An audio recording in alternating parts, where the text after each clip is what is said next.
Well, greetings, Field Day heroes. Thank you so much for being willing to volunteer and help out with your students' special day here to celebrate the end of the year.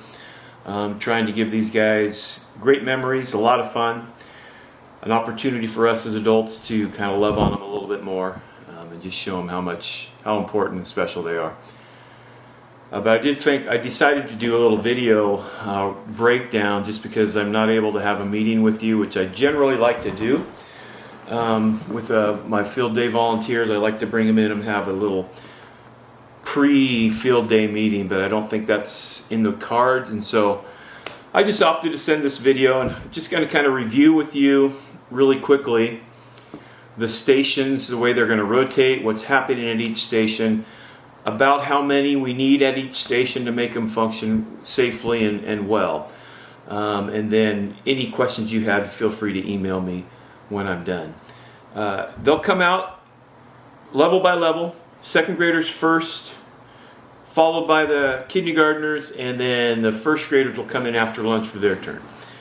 Each class will stay together, and they'll come out and they'll rotate through 6 stations, as I think I sent you previously a little diagram.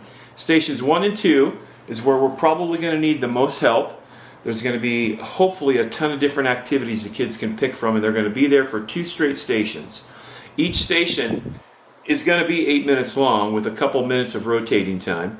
So that means they'll be at station 1 and 2 together, so they're going to have about 20 minutes at station 1 and 2 to do several activities. They're going to have opportunities to do a ring toss game and win trinkets doing that.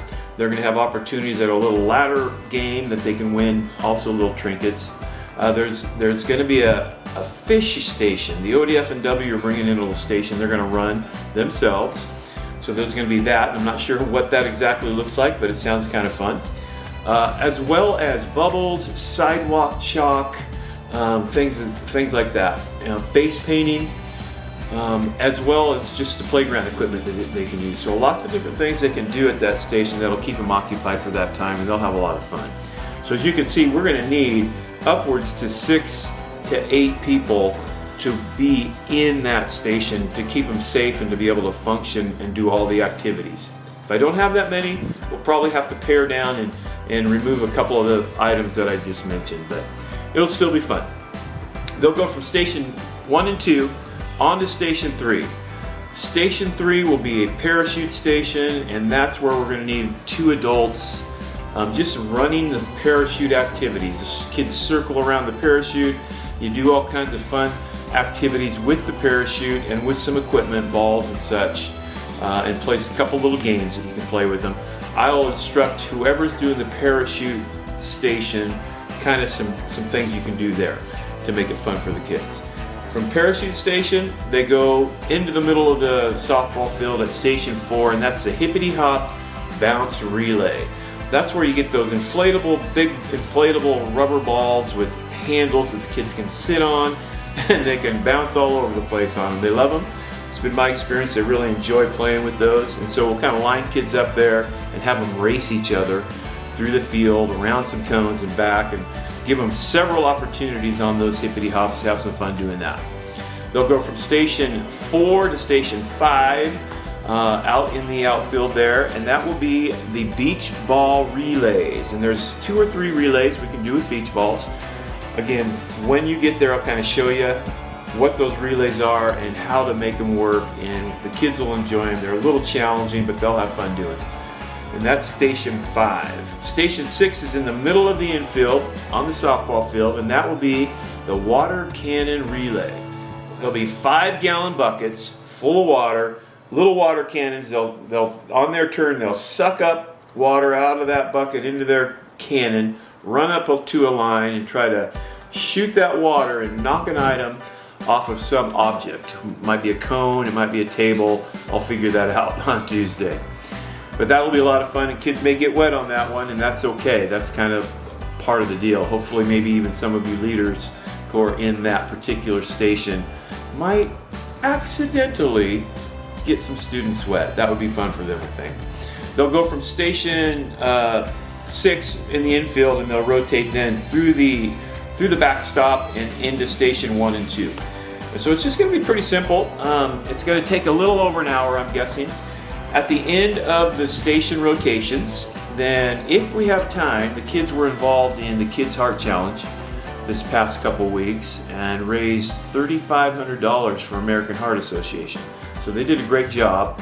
And one of the goals was to reach at least $2,500 in donations, which they obviously did. And the reward for that was to pie a teacher in the face. So, during field day, if we have time towards the end, that will be plugged in right there. So we'll do that activity, probably out on the softball field, and then we will line them up, and the teachers will pick them up, and back to class they go. Now, the rotating from station to station shouldn't be too difficult. While the students are participating in the activity, there'll be music playing. They'll be having some fun, they'll be playing, they'll be racing, they'll be enjoying the station while the music plays.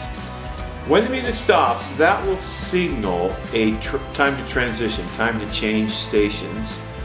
And so I believe that what we will ask you to do in that moment will be to kind of gather the students together, point them to the next station where they were heading, and then send them on their way. And the station that is receiving that group, that class, be waving them over, maybe pointing, directing them right where you want them to stand, and they'll come over and do that. The trickiest one will be going from station 6 to station 1 and 2, because they're going to have to go through the fence, so we're going to have to be controlled right there. So I would suggest and ask you, if you are running station 6, to line them up and then have them go through the fence and the backstop in line, so nobody gets hurt and nobody's crazy running into fences and things. So, but other than that, I think it'll be pretty straightforward because we're in a fairly confined area. We can see everything. We can see all the stations. We'll be able to rotate. It'll be my hope. I'm going to try to get some flags for each station. I can't guarantee that at this point because I don't have them yet. But if I do have some flags, we can kind of point to a colored flag for the kids to move and say, go to the yellow flag. We'll see if that works out. I'm not positive yet. But again, I just thank you so much for being willing to do this and make this happen for the kids. It wouldn't happen without your help at all. So it's because of you guys that they're going to be able to have some great memories and have some fun. In case it rains, if it does rain, and we're talking significant rain, if it just is like off and on, maybe overcast with some drizzle, we'll still probably go for it. But if it rains, fairly considerably, and is forecasted rain for that day, we'll cancel the outside activities, and I'm just going to be bringing them in and doing some group activities in the gym during their specials time with a couple other classes. And so volunteers, you'll be off the hook. It'll just be me and the other specials teachers kind of running through some activities with them there.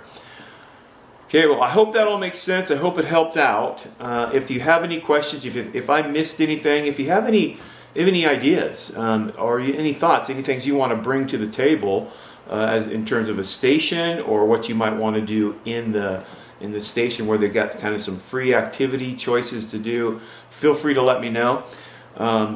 I do have a couple people that have already said, hey, I'd like to face paint. I've put them down to do that. If you have a specific station that you would like, that would be helpful. Then I can kind of know going into Tuesday who's going to be taking what.